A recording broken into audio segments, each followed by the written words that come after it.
This video illustrates individual practice quality improvement in outpatient psychiatry. It works through an example of improving the timeliness of documentation to promote safe transitions in care. You are a community-based outpatient psychiatrist. In the past week, you've received 3 voicemails from family physicians and 2 voicemails from patients stating that they have been waiting over a month to receive your consultation reports. My family doctor didn't receive your consultation report, and I saw you over a month ago. I haven't been able to start treatment yet. You decide to do an individual practice quality improvement project to clarify why it's taking you longer than usual to send your consultation reports.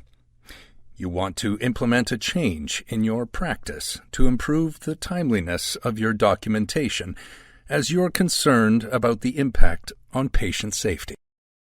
You vaguely recall an email bulletin about Health Quality Ontario, part of Ontario Health. You go to the Health Quality Ontario website and you find the following summary of the Model for Improvement, the Approach to Quality Improvement, which was developed by the Institute for Healthcare Improvement in the United States.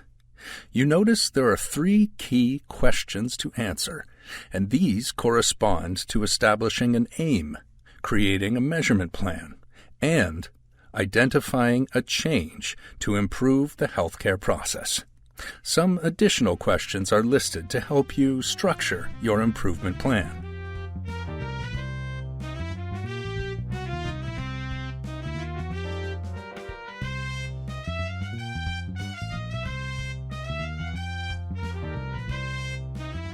Once you have answered these questions, you can proceed to test out your change using a plan, do, study, act quality improvement cycle. To begin establishing your project aim, you start with some background work as recommended by the Model for Improvement.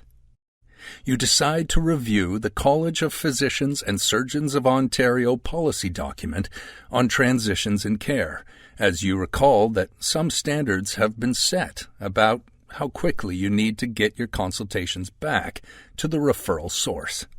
You see that the policy document indicates consultants are expected to distribute non-urgent consultation reports within 30 days of the consultation. You find a reference to the Health Quality Ontario Project Charter on the HQO website, and you decide to adapt it to improve your individual practice. As such, you can ignore some of the fields on the form as these apply to team-based QI projects in other settings. You use the QI Charter tool to begin defining your problem. As you're writing your problem statement, you find yourself wondering how often your consultation reports take longer than 30 days to reach their referral source. Based on the recent voicemails you received, you estimate perhaps 30% of your consultation notes are sent out after 30 days or more.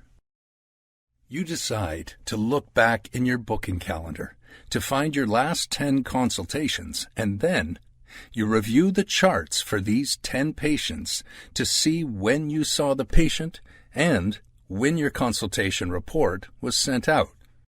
You record the information in a table. You are surprised to see that 70% of your reports are sent out more than 30 days after the consultation.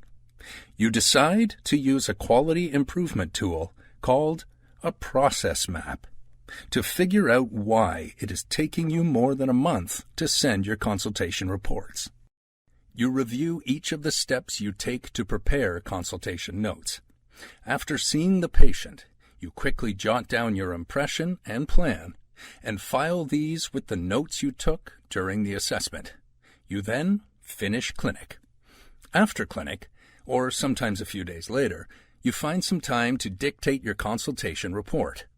Once you finish dictating, you send the recording to your administrative support, who transcribes it and sends it back to you as a Word document. Then, when you have some time, you review the document and make any necessary corrections or clarifications. You send the file back to your administrative assistant for final formatting. Once you receive that file, you print it, sign it, and give the hard copy report to your administrative support to be faxed and mailed. Wow!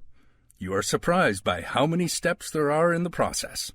You notice a few places where the process really slows down, and you identify them as pain points.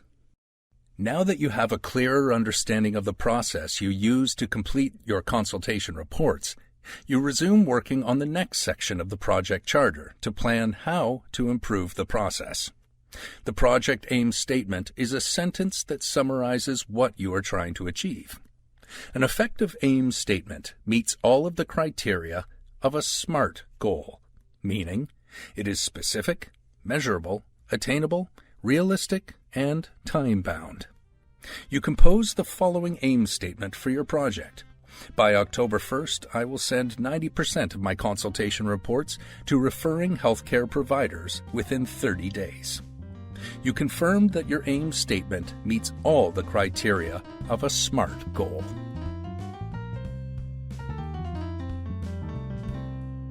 Next, you begin to develop your measurement plan. According to the model for improvement, measures are needed to tell you whether the changes you are making are actually leading to tangible improvement. They give you concrete evidence to support your case for change. Outcome measures tell you whether you are achieving your aim or hitting your target. Process measures provide indicators of key steps in the healthcare process to achieve the desired result. You review your process map to help you to identify potential process measures. You decide to measure the date on which you edit each consultation report. Balancing measures look at the healthcare process from other perspectives. For example, patient satisfaction, healthcare provider satisfaction, or financial costs. Balancing measures can also measure unintended ripple effects of the changes you are making within other aspects of care. In your practice, you are concerned that you will simply add more work hours to your week to achieve your goal of improved timeliness. You are aware that working more hours will not be sustainable in the long run. So, you decide to measure how many days per week you are arriving home after 6 p.m. Having completed your measurement plan, you begin thinking about how you could change your practice to reduce the time to complete your consultation reports. Fortunately, there are a variety of quality improvement tools that can help you to generate change ideas, which are ideas to improve the process of care. A check or tally sheet is a simple tool which can help you to identify the underlying factors contributing to a problem. This tool involves tallying how often the different causes of a problem are occurring. In your practice, you identify 3 main reasons for the delayed completion of your consultation reports during the month of May. In 2 instances, you were waiting for collateral records. In another, your administrative support was on vacation. And in 4 instances, you were delayed in completing the dictation. Another tool used to generate change ideas is the Ishikawa diagram, also known as a Fishbone diagram. This tool helps identify different contributing factors to the quality problem. You begin to brainstorm and then categorize the factors that contribute to the delay in your consultation notes to populate your Fishbone diagram. Based on your tally sheet and your Fishbone diagram, you decide to implement the change idea of scheduling 15 minutes at the end of every consultation to dictate the note. To test out your change idea, you implement a plan, do, study, act cycle, or PDSA. For the next 4 weeks, you will schedule 15 minutes at the end of your new assessments with the goal of completing the dictation in that time. You measure the number of days from the date of consultation to the date the report is sent to the referring physician, which is your outcome measure. You also measure the date you are dictating the note and which date you edit the note, which are your process measures. And you create a check sheet on how often you are arriving home after 6 p.m. to capture data for your balancing measure. You decide to plot your outcome measure on a graph called a run chart, a quality improvement tool that helps to visualize and assess if changes are leading to improvement. You set up your run chart with the date of consultation on the x-axis and the number of days to complete and send the consultation report on the y-axis. You plot your data sequentially, week by week, and annotate when you introduced your change. You are glad to see that in June you completed and sent 60% of your notes within 30 days. However, you are a bit confused because you successfully dictated most of the notes on the day of the consultation, and so you thought you would be doing better than 60%. You look more closely at your process measures and see that although you dictated all of your notes within 30 days, you were delayed in editing 4 of the notes.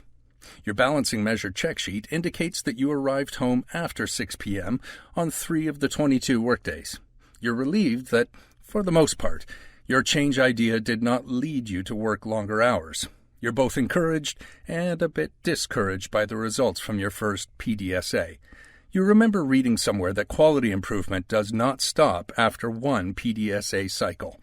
Although you have made some headway, there are opportunities to test out additional change ideas through iterative PDSA cycles. You decide to maintain the change of scheduling 15 minutes at the end of every consultation to dictate the note. In addition, for the next 4 weeks, you decide to schedule 30 minutes every Friday to edit the dictations from the previous week. At the end of the month, you are pleasantly surprised to see on your run chart that your second change idea worked. You're also relieved that with both changes, you still haven't been arriving home after 6 p.m. more frequently. You decide to continue to schedule time in your calendar for dictating and editing to sustain the improvement and make it stick. Your run charts clearly show that the changes have been effective, and you decide to maintain these changes to your practice going forward. Disseminating practices that have the potential to improve quality of care elsewhere is a crucial final step of a quality improvement project. You decide to share your change ideas in your peer supervision group and on related chats about practice management on social media. When you complete a personal practice improvement project, you're not only improving patient care, but also accruing continued professional development credits. For example, you can claim Section 2 or 3 credits with the Royal College of Physicians and Surgeons of Canada. The College of Physicians and Surgeons of Ontario Learning Management System has some additional learning modules on quality improvement to assist you with the design and implementation of your practice improvement. The CPSO program also includes access to individual coaching in quality improvement.